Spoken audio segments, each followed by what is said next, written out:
Hello everybody, my name is Rachel and it's time for a regularly scheduled weekly wrap-up.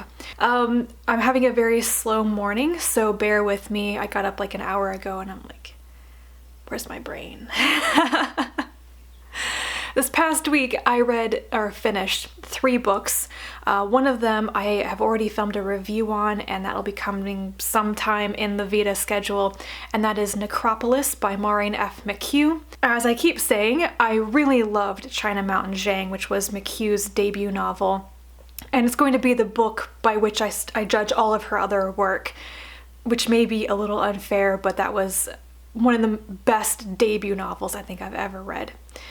Necropolis, I didn't know what to expect going into it. I went to the library, I grabbed 2 books by her, and I just jumped into Necropolis without even reading the blurb or anything on the back. My reaction to Necropolis was initially very mixed, and then when I did my review and I was thinking about it harder about why people were really doing what they did, I came to appreciate it more for the experience and how it made me think. Basically, the story is about 2 people who fall in love and the consequences of them trying to be together when society says they shouldn't because they're either not a real person or not a free person. Very much like China Mountain Zhang, Necropolis is also about marginalized people, the small people living inside the system who aren't trying to take it down, but are just trying to live within it. But I find the ending of Necropolis interesting because essentially there's an escape that didn't happen in China Mountain Zhang, and I still don't know how I feel about that and what that means.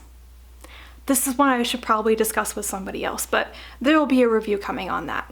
This week I also read Embassytown by China Mieville. I first attempted this book about 3 years ago and I set it aside because I wasn't ready for it. At the time I didn't have the concentration or the brain power to get through it because it's not an easy book by any means. I know I'm going to butcher talking about this book in some way because I loved it. At the final page I knew I loved this book, but I had to take a breath afterwards to think about it. Why is it always easier to explain why I dislike books than why I loved the very best books? It's just harder to review good books. Embassytown is a human colony on an alien planet, and the aliens are called hosts. Embassytown has a pretty precarious position because the aliens' atmosphere is toxic to humans. And so you have a city, I think probably within another city, and it's entirely dependent upon the aliens' infrastructure and their ecosystems, which is really important for the story.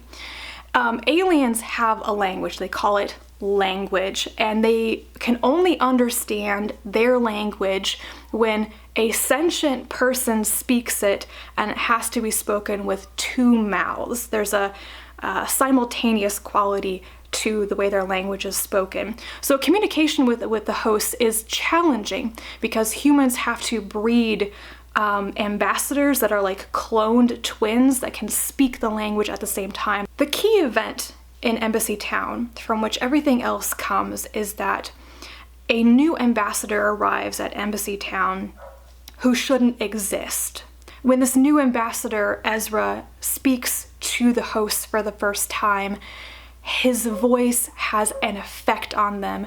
It becomes a powerful addiction for the hosts. And not only they, but also their biological infrastructure is addicted to hearing Ezra speak. The world is collapsing, and this means that Embassytown is dying too because all of the structure that keeps them alive is not being tended.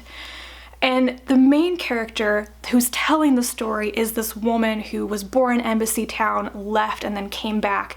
And when she was a child, she was kind of integrated into language. She is a simile. She had to perform an act so that it could be spoken in the aliens' language, that they can't speak something that is not true, so for them to say it, it has to happen for the first time. So she is important to the hosts because of her role as a simile. They see that the person and the thing she did and the thing they speak is the same thing. So she is involved and trying to overcome this language addiction, the language problem. And what I think I love so much about this is that about halfway through the book, it becomes clear that the solution to everything collapsing in the physical world is to make a change in language, to turn a simile into a metaphor, to allow the aliens to lie. How cool is that? Anyway, I could go on and on and on about what I think the individual parts are that made this great for me, but essentially, it's an excellent science fiction novel. It is like hard sci-fi, but rather than being about technology and the science, it's about language and alien cultures, and when something's so alien that you just might not understand it. This is also a very intelligent novel that expects the reader to do a lot of the work, to figure out the terms and the concepts, and to interpret the implications of the events for yourself. It's not ever going to be explained very clearly on the page because it's a very complex situation. There's no way to put it into words sometimes. You have to feel it. And I think that's what I liked so much by the final page, is that I felt it rather than really understanding it. So I would definitely recommend Embassytown, though I think it requires a certain set of reading skills that you acquire from reading a lot of other science fiction first. The final thing that I finished this week was Roadside Picnic by Arkady and Boris Strugatsky. This is a Russian science fiction novel, and maybe one of the most famous things that the Strugatskys have written. I don't know much about their work. I'm very, very new to it, and I've never read any Russian sci-fi or literature of any type before this book, so I can't really point out what I think is the Russianness or the foreignness or whatever compared to a lot of very Western sci-fi, I guess. Roadside Picnic was first published in Russian in 1972, and the translation I read was the new 2012 one. I think the translator's name is Olena Bormashenko, but I will correct myself if I'm wrong. Roadside Picnic is an alien contact story without any alien contact. All humans know is that aliens came and stopped at like 5 or 6 zones on Earth. They didn't interact with humans, and then they left, and their trash remains in the zones. What are called stalkers go into the zones and bring out the trash and try to figure out what the remnants mean. The story consists of 4 parts, which mostly concern a young stalker named Red. The first 2 parts, which really establish what happened and what the stalkers do, I thought were okay, and then it kicked into high gear in the last 2 parts. This is when the debate happens, when characters ask, why did aliens come? Why didn't they interact with us? Why can't we understand what they left behind? And what does that mean? One of the big questions is this a test, and have we failed it? If aliens didn't consider us worthy of their attention, what does that mean? And if they left things behind for us to figure out and we can't figure it out, did we fail? I really liked the final paragraph about what Red is saying about what he wishes for, about his soul, about human soul in a way. I could sit there and reread that last paragraph a couple of times. That was good. That was very, very good. The bits that I liked, I really liked. But it was so brief, and it's packed with a very masculine feel of tough men doing a dangerous job, and everyone's smoking cigarettes and just getting totally wasted on alcohol.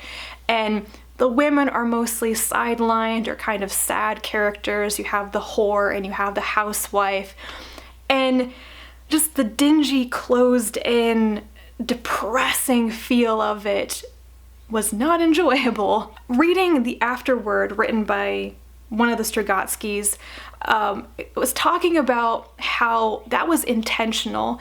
The original version of the story published in Russian was apparently heavily rewritten and censored. They struggled for a very long time to get it published, and The edition that we know now that's been translated into English is their preferred text, where they have restored all of those references to vulgarities and sex and drugs and alcohol and the depressing stuff. Like, this is what they wanted to talk about. So I didn't like it, but there was a reason they included it.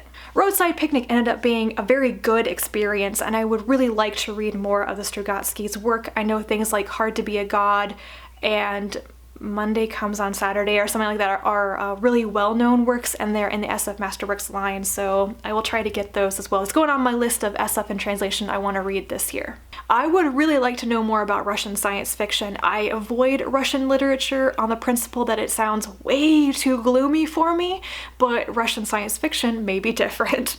Thank you so much for watching. Have a wonderful weekend, and I will talk to you again tomorrow. Bye.